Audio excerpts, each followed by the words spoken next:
Once upon a time, in a small village nestled among rolling hills, there lived a young woman named Adanna. At 25 years old, she possessed a beauty that outshone the morning sun.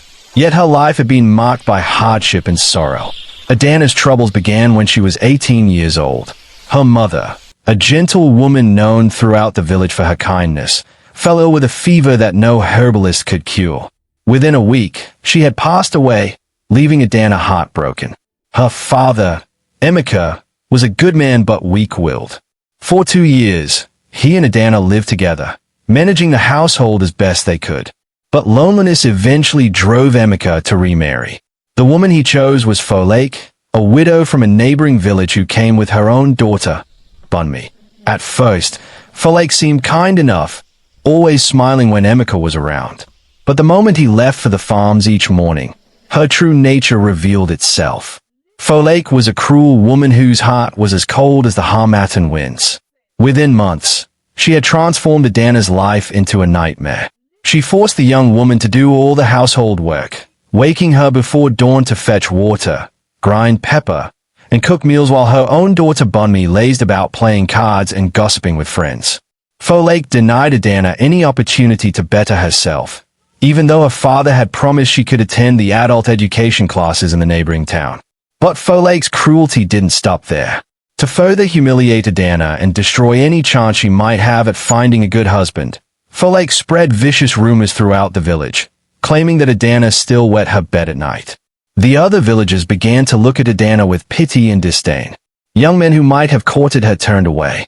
Adanna bore it all with quiet dignity, finding solace in small kindnesses she could show to others. When Adanna turned 23, Folake decided it was time to be rid of her once and for all. She arranged for Adanna to marry Baba Kunal, the village palm wine tapper, a weathered man of nearly 60 years with 3 wives already and a reputation for drinking more than he sold. When Adanna learned of this plan, her heart sank. That night, she escaped into the darkness, running to a distant aunt in the next village. She stayed there for several months, working as a seamstress to earn her keep. But eventually Folake sent threatening messages, and fearing for her aunt's safety, Adanna reluctantly returned home, where the punishments were even harsher than before. It was during this dark time that fate intervened. One afternoon, a handsome young man named Taiwo arrived in the village, driving an old but well-maintained car. He was well-dressed in city clothes and said he had come from Lagos searching for a bride. The village elders welcomed him, and soon word of the eligible bachelor spread through every compound. Folake's eyes lit up with greed. A man from Lagos with a car. Surely he must be wealthy. She immediately began plotting to secure Taiwo for her daughter Bunmi. She dressed Bunmi in borrowed finery, coached her on what to say, and when Taiwo came to visit, she presented her daughter like a prized possession. Throughout the visit, she kept Adanna hidden away, claiming the girl was sick. After several visits, Taiwo agreed to marry Bunmi. Folake was overjoyed and demanded an extravagant bride price, which Taiwo paid without complaint. The wedding preparations began immediately, with Adanna doing all the cooking and preparation while receiving not a word of thanks. But on the wedding day, another car pulled into the village. This one was much finer, gleaming like polished onyx. The man who stepped out was tall and dignified, dressed in an immaculate white agbada. His name was Chukwudi. "I have come to see my driver marry his bride," Chukwudi announced with a smile. "Taiwo is like a brother to me." The words hit Folake like a physical blow. Driver? Taiwo was merely a driver? Chukwudi continued, explaining that he too had come seeking a bride, but in disguise. "I'm tired of women who want only my money. I want a wife who will love me for who I am. So I have come as a simple man." Folake's heart raced with renewed hope. He was a truly wealthy man. But Bunmi was already pledged to Taiwo. She needed another daughter to offer. Her eyes fell on Adanna, who was serving drinks to the guests. Chukwudi had also noticed Adanna, as she moved gracefully through the crowd, working tirelessly, helping an elderly woman find a seat and gently redirecting children. Something stirred in his heart. When he asked who she was, Folake saw her opportunity. "Oh, that is my other daughter, Adanna," she lied easily. "She is a good girl, very hardworking, though not as refined as my Bunmi." Chukwudi asked to speak with Adanna. When she approached, shy and confused, he asked her simple questions about her life, her hopes, her dreams. Adanna answered honestly, speaking of her love for the village, the beauty she found in simple things, and how she hoped one day to help other young women learn skills and trades. "I would like to marry this one," Chukwudi announced suddenly. Folake could barely contain her glee. Thinking Chukwudi was nothing more than a common servant, she demanded a laughably small bride price. "You can have her immediately," she said. "Take her today if you wish." And so, within hours of Bunmi's wedding to Taiwo, Adanna found herself also married. As the sun set, 2 cars left the village heading toward the city. The journey took several hours. Bunmi's car stopped first at a modest apartment building. Taiwo helped his bride out and explained the truth. "I'm a driver. I make a decent living, but I am not a wealthy man." Bunmi's face went pale, then red with rage. "A driver?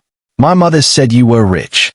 "I never claimed to be wealthy," Taiwo replied calmly. "Your mother made her own assumptions."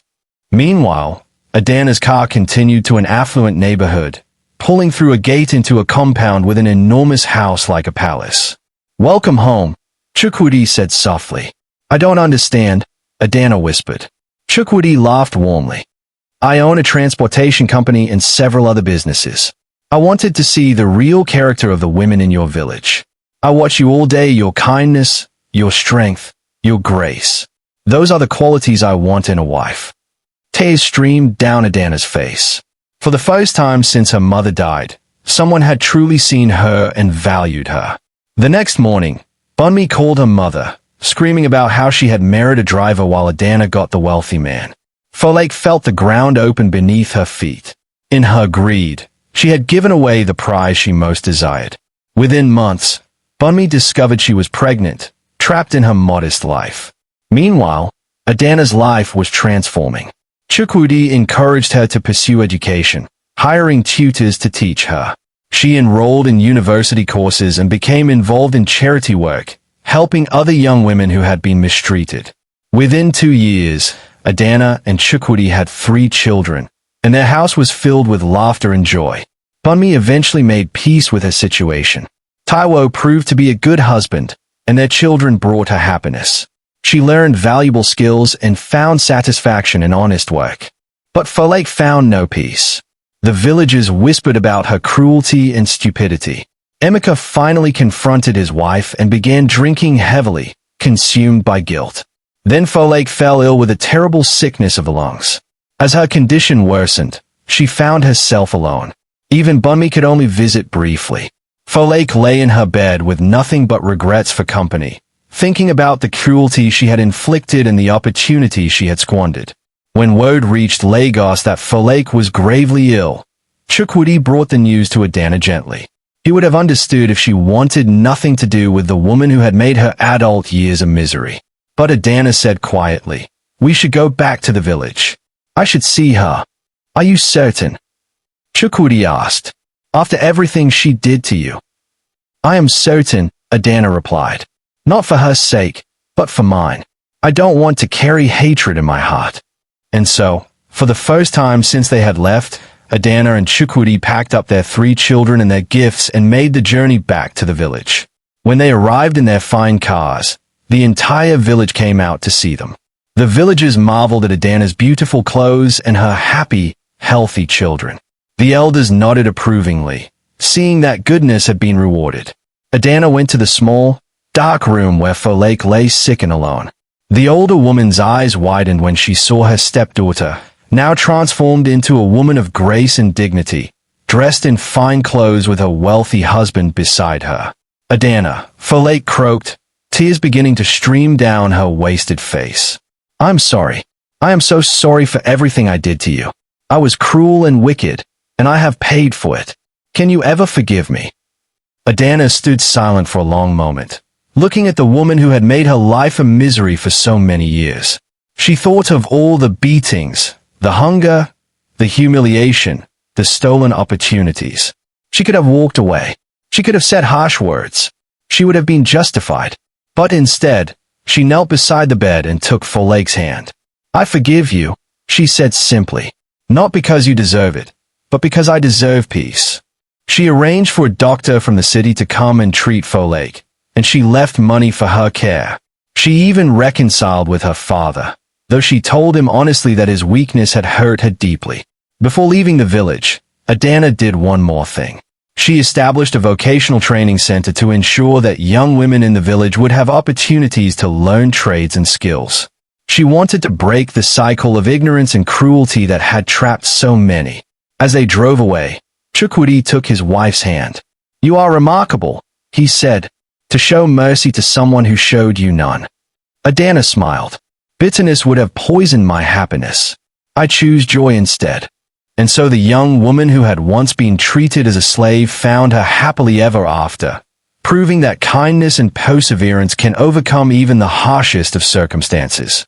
She lived a long and happy life, surrounded by love, using her fortune to help others, and teaching her children that true wealth lies not in gold or fine houses, but in the goodness of one's heart. And what of Folake? She recovered somewhat from her illness, living out her remaining years in quiet contemplation of her mistakes. The money Adanna left ensured she did not suffer physically, but she carried the weight of her regrets until her final days. Bunmi and Taiwo raised their family with modest means but genuine love, and in time, Bunmi came to appreciate that she had gained something more valuable than wealth. She had found contentment and peace. But it was Adanna's story that the village grandmothers told to their granddaughters on quiet evenings, a tale of how the scorned and mistreated young woman became a woman of greatness, not through revenge, but through the power of forgiveness and the resilience of the human spirit. The end. If you love this story, please subscribe, like, comment, and share. Thank you for watching.